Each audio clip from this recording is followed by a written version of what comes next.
Bonjour et bienvenue dans notre pause matinale. Heureux de vous retrouver ce matin comme tous les jours. Et j'aimerais te poser ce matin une question. Quelles sont tes priorités?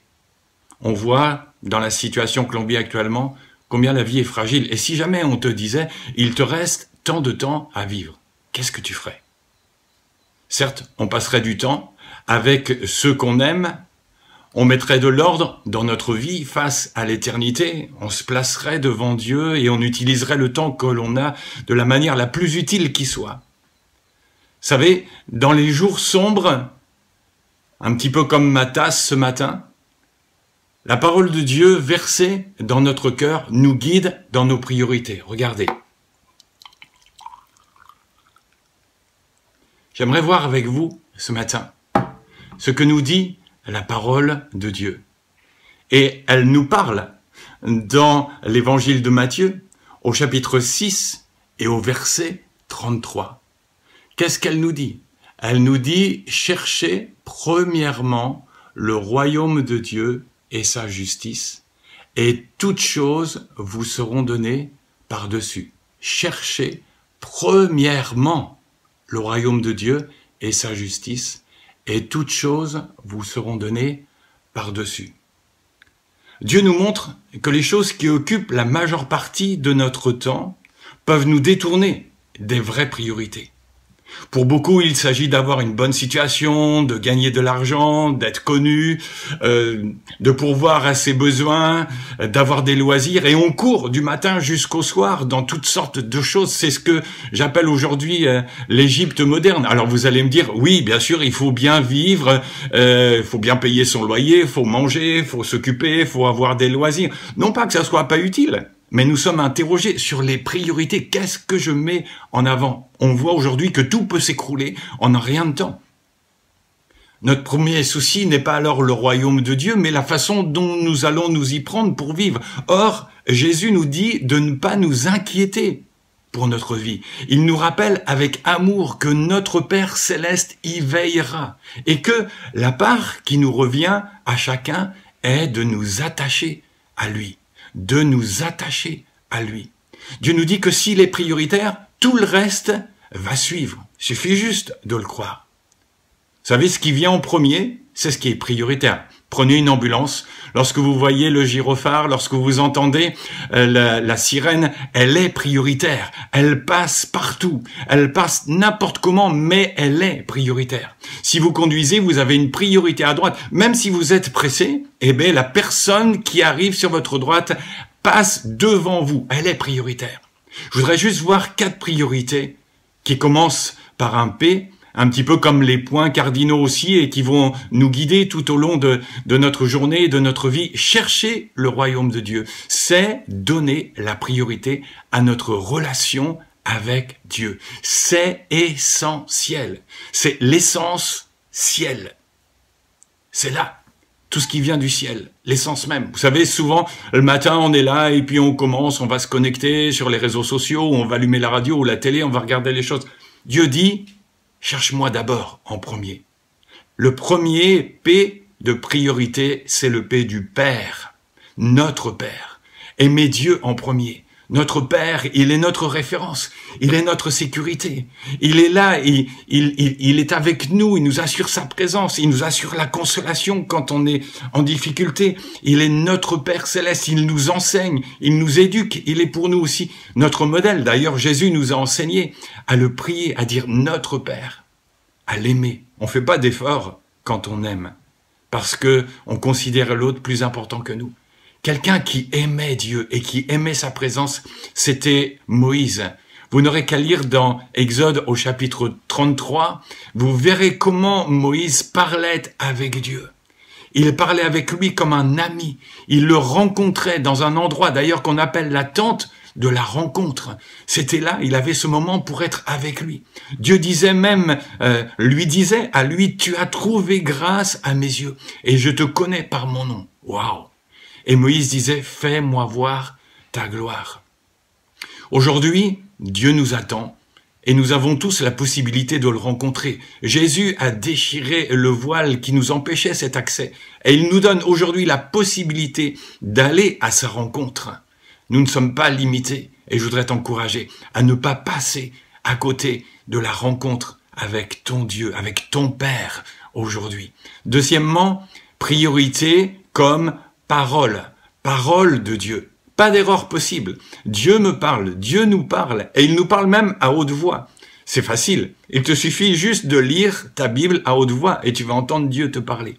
La lire, mais aussi la laisser nous lire pour qu'elle nous affermisse, pour qu'elle nous donne les armes pour combattre nos mauvaises pensées, les instructions pour bien vivre aujourd'hui.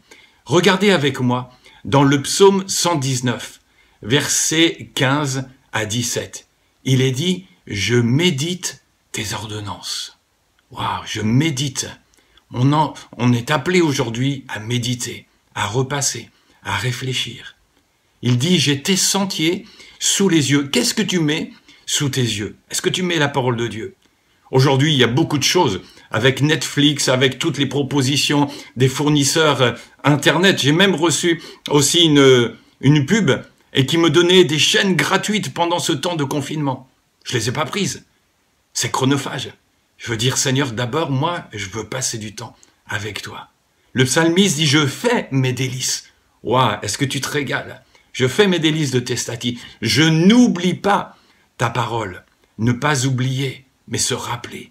Dis, fais du bien à ton serviteur pour que je vive et que j'observe ta parole. La parole de Dieu, elle est utile pour que je sache soutenir aussi par la parole celui qui est abattu. Dans Ésaïe 50, verset 4.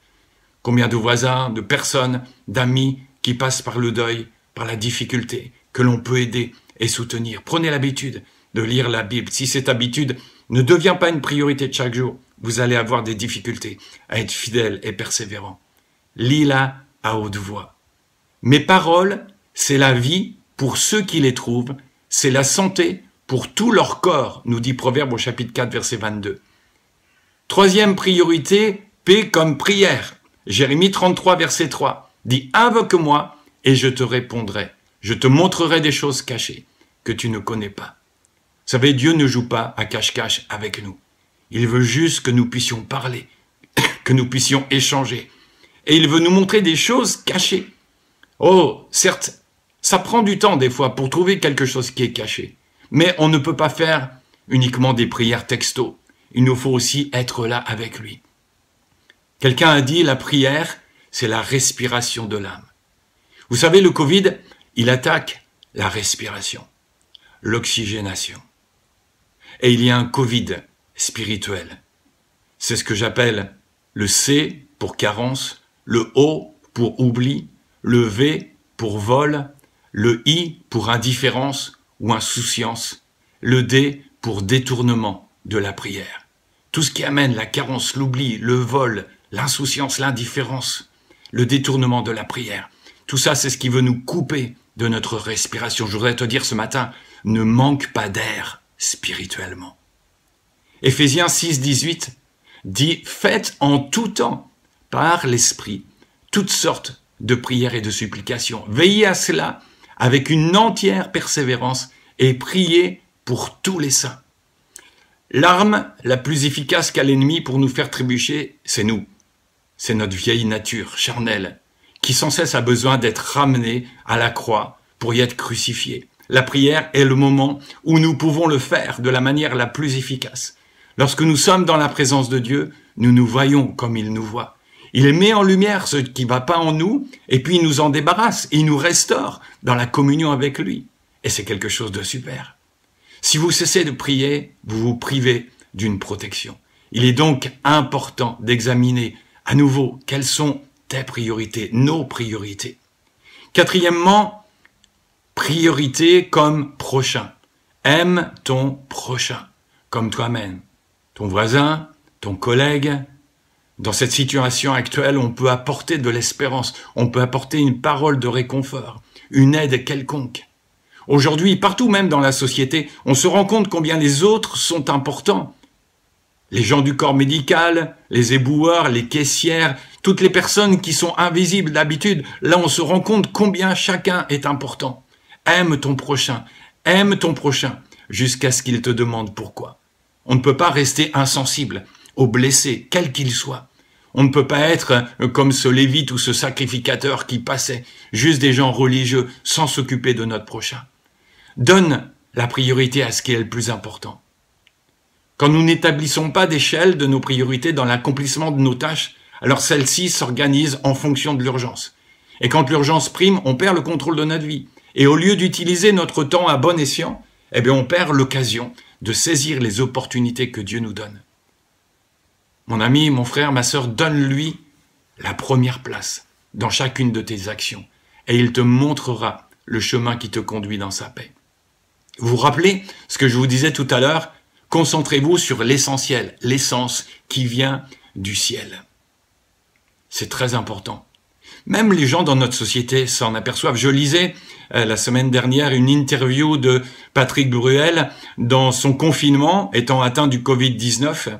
Il était là et puis une journaliste lui a posé quelques questions et entre autres, elle lui a dit « Est-ce que cette période vous permet de faire un point sur vous-même » Et Patrick Bruel de répondre « On ne sort pas indemne d'une telle histoire, d'une telle aventure, d'une telle tragédie. Ça amène forcément à beaucoup de réflexions à titre global, mais aussi à titre personnel. Bien sûr, il y a forcément une remise en question, une manière de rétablir les priorités, d'envisager les choses peut-être différemment.